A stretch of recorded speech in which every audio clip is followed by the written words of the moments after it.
নমস্কার বন্ধুরা, unlimited GK চ্যানেলে আপনাদের সবাইকে স্বাগত। আজকে ভারতের ভূগোল নিয়ে চলে এসেছি বিভিন্ন প্রতিযোগিতামূলক পরীক্ষার জন্য, যেগুলো খুবই গুরুত্বপূর্ণ। আজকের প্রথম প্রশ্ন, ভারতের উত্তরতম স্থান কোনটি?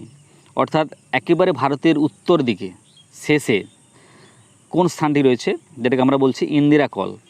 2 নম্বর হচ্ছে, ভারতের দক্ষিণতম স্থলবিন্দুর নাম কি? উত্তর হচ্ছে ইন্দিরা পয়েন্ট। 3 নম্বর প্রশ্ন, ইন্দিরা পয়েন্টের অপর নাম কি? উত্তর পিগম্যালিয়ান পয়েন্ট। 4 নম্বর প্রশ্ন, ভারতের মূল ভূখণ্ডের দক্ষিণতম বিন্দুর নাম কি? উত্তর কন্যাকুমারিকা। 5 নম্বর প্রশ্ন, ভারতের পূর্বতম স্থান কোনটি? উত্তর কিবিথু। 6 নম্বর প্রশ্ন, ভারতের পশ্চিমতম স্থান কোনটি? উত্তর গুজরাটের গুহার মোটার। 7 নম্বর প্রশ্ন, ভারতের কোন কোন রাজ্যের সীমানা বাংলাদেশকে স্পর্শ করে আছে? উত্তর পশ্চিমবঙ্গ, অসম, মেঘালয়, ত্রিপুরা ও মিজোরাম। 8 নম্বর প্রশ্ন, পাকিস্তানের সঙ্গে ভারতের কোন রাজ্যের সীমানা স্পর্শ করে আছে? উত্তর জম্মু ও কাশ্মীর, পাঞ্জাব, রাজস্থান ও গুজরাট।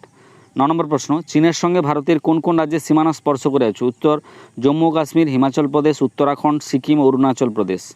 10 নম্বর প্রশ্ন, আফগানিস্তানের সঙ্গে ভারতের কোন কোন রাজ্যের সীমানা স্পর্শ করে আছে? উত্তর কেবলমাত্র জম্মু ও কাশ্মীর রাজ্যের সীমানা স্পর্শ করে আছে। অর্থাৎ আফগানিস্তানের সঙ্গে জম্মু এবং কাশ্মীর রাজ্যের সীমানা লেগে রয়েছে। 11 নম্বর প্রশ্ন, নেপালের সঙ্গে ভারতের কোন কোন রাজ্যের সীমানা স্পর্শ করে আছে? উত্তর উত্তরাখণ্ড, উত্তরপ্রদেশ, বিহার, পশ্চিমবঙ্গ এবং সিকিম।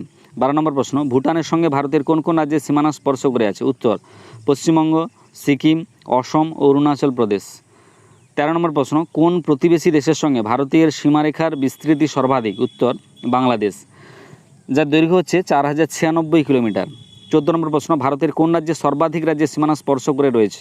ভারতের কোন রাজ্য সর্বাধিক রাজ্যের সীমানা স্পর্শ করে রয়েছে? উত্তর উত্তরপ্রদেশ।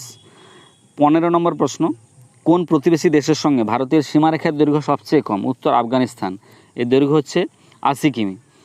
তাহলে আজকে চলে এই পর্যন্ত।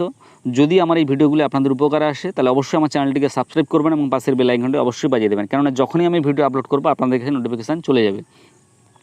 এছাড়া আপনারা কমেন্ট বক্সে কমেন্ট করে জানান যে কোন ধরনের ভিডিও আপনারা চাইছেন, অবশ্যই যেন জিকে রিলেটেড হয়, তাহলে আমি সেই ধরনের ভিডিও নিয়ে আসার চেষ্টা করব। তাহলে আজকে চলে এই পর্যন্ত, নমস্কার।